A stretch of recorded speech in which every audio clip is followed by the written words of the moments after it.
এই সেই মহানবীর গ্রাম। নবী মদিনায় এসে প্রথম যে গ্রামে উঠেছিলেন, প্রথম যে গ্রামের আতিথেয়তা পেয়েছিলেন, এই সেই গ্রাম, মদিনার গ্রাম। নবীজি মদিনায় এসে প্রথম এই পানি পান করেছিলেন, এই কুয়ার, সেটি এখনো আছে এখানে। মক্কার দুঃখ কষ্ট সহ্য করে নবী মদিনায় হিজরত করে এসে প্রথম যে জায়গাটিতে ভিড়েছিলেন, যে জায়গায় আশ্রয় নিয়েছিলেন, যে জায়গার মায়া মধুরতা পেয়েছিলেন, যে জায়গায় প্রথম মসজিদ গড়ে তুলেছিলেন, এই সেই জায়গা, এই সেই স্থান, কুবা গ্রাম।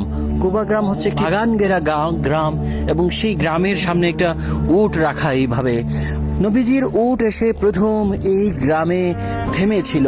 তারপর নবীজি এখানে রাত্রি যাপন করেন, এখানে অবস্থান নেন। বলা হয়ে থাকে নবীজি বেশ কয়েকদিন, অর্থাৎ 3 থেকে 14 দিন পর্যন্ত এই গ্রামেই ছিলেন।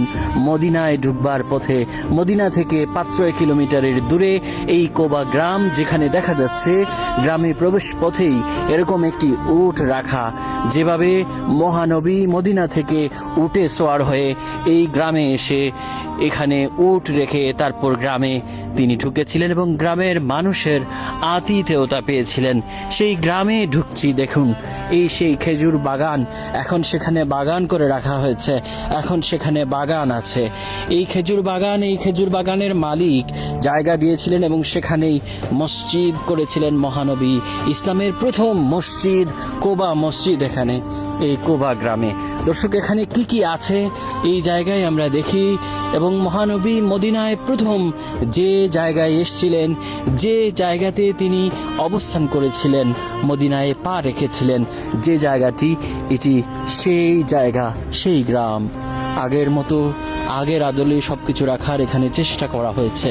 এটা কুবা মূলত একটা সবুজ ঘেরা উদ্যান ছিল, সবুজ ঘেরা একেবারে সবুজে আচ্ছাদিত খেজুর বাগান ছিল। মরুর দেশে আসলে সবুজ খুঁজে পাওয়া বেশ কঠিন। কোথাও একটু যদি গাছের ছায়া সবুজ থাকে, সেটাই হয় ওটা অনেক বড় আশ্রয়স্থল। মদিনার দীর্ঘ পথ পাড়ি, মক্কা থেকে মদিনার পথে দীর্ঘ পথ পাড়ি দিয়ে নবী সাল্লাল্লাহু আলাইহি ওয়াসাল্লাম মদিনায় প্রথম যে জায়গাটিতে তার আশ্রয় খুঁজে পেয়েছিলেন, যে জায়গাটির মায়া মধুরতা তাকে মুগ্ধ করেছিল, এটি সেই জায়গা।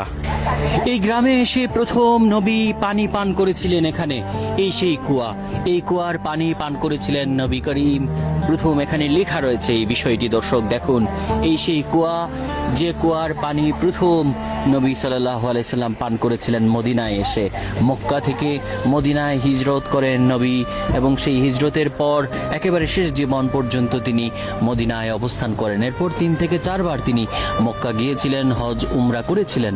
কিন্তু এই গ্রামে, এই মদিনায় তার শেষ জীবন পর্যন্ত অবস্থান। এবং এই কোবা, সেই ঐতিহাসিক কোবা গ্রাম, যে গ্রামে তিনি প্রথম এসেছিলেন, প্রথম অবস্থান করেছিলেন, এখানকার প্রথম জল পানি পান করেছিলেন। সেই পানি পান করে এখানকার মায়া মধুরতার, মানুষজনের ভালোবাসায় তিনি মুগ্ধ হয়েছিলেন। তলা আল বাদুরু আলাইনা, মদিনার মানুষজন তাকে ঢোল বাদ্য বাজিয়ে ওয়েলকাম করেছিল।